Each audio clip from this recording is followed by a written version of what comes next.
আজকে আমরা অটোক্যাডের 5টি গুরুত্বপূর্ণ টুলস সম্পর্কে জানব। যে টুলসগুলো না জানলে আমরা আসলে সঠিকভাবে কাজই করতে পারবো না। প্রথমে যে টুলসটা দেখাবো সেটা হচ্ছে ফিলেট। কোনো একটি অবজেক্টকে রাউন্ড ফিলেট কিভাবে করে সেটা দেখাবো। তো প্রথমে এভাবে অবজেক্টটা সিলেক্ট করে নিচ্ছি। এরপর কিবোর্ড থেকে এফ দিয়ে এন্টার দিব। এন্টার দেওয়ার পর যেহেতু আমি এটাকে রাউন্ড ফিলেট করব, সেই ক্ষেত্রে এখান থেকে রেডিয়াসটা ক্লিক করতে হবে। রেডিয়াস ক্লিক করার পর আমি আসলে এটাকে ঠিক কত ইঞ্চি রাউন্ড করতে চাই সেটা এখানে লিখতে হবে। তো আমি 5 ইঞ্চি রাউন্ড করতে চাই। 5 দিয়ে এন্টার দিলাম।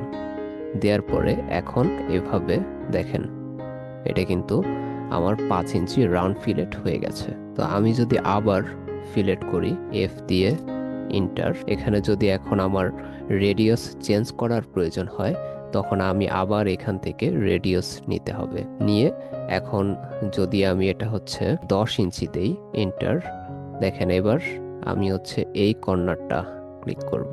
এটা কিন্তু 10 ইঞ্চি রাউন্ড ফিলেট হয়ে গেছে। আশা করি এটা করতে পারবেন।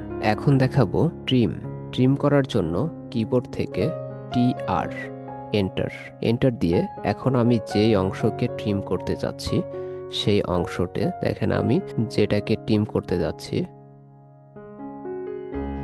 ট্রিম হয়ে যাচ্ছে। আবার ভেতরের দিকে ট্রিম করতে চাইলে ভেতরের দিকে, অথবা এই অংশ, যে কোনো অংশ ট্রিম করা যায়। এখন দেখাবো এক্সট্রিমটা আসলে খুবই সহজ একটা পদ্ধতি।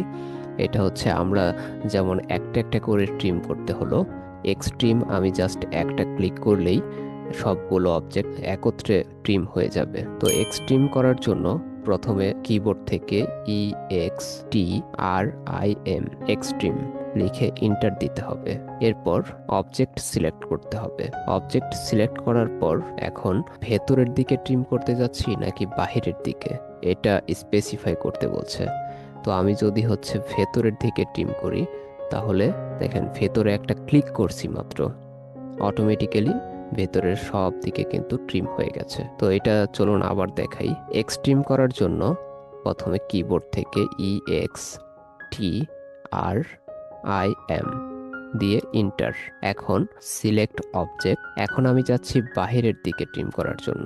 দেখেন বাহিরে একটা ক্লিক করলেই পুরো ট্রিম হয়ে গেছে। এবার দেখাবো এক্সটেন্ড। তো কিবোর্ড থেকে EX দেওয়ার পর এন্টার।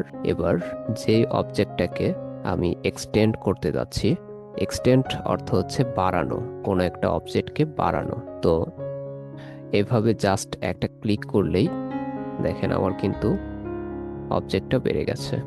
বা আমি যদি এখানেও ট্রাই করি, দেখেন জাস্ট একটা ক্লিক করলেই এক্সটেন্ড হয়ে যাবে। আশা করি এটাও বুঝতে পেরেছেন।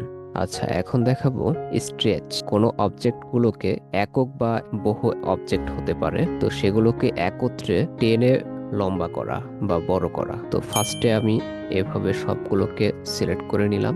এখন এস দিলেই দেখেন এই যে এখানে স্ট্রেচ চলে এসেছে। এন্টার দিব।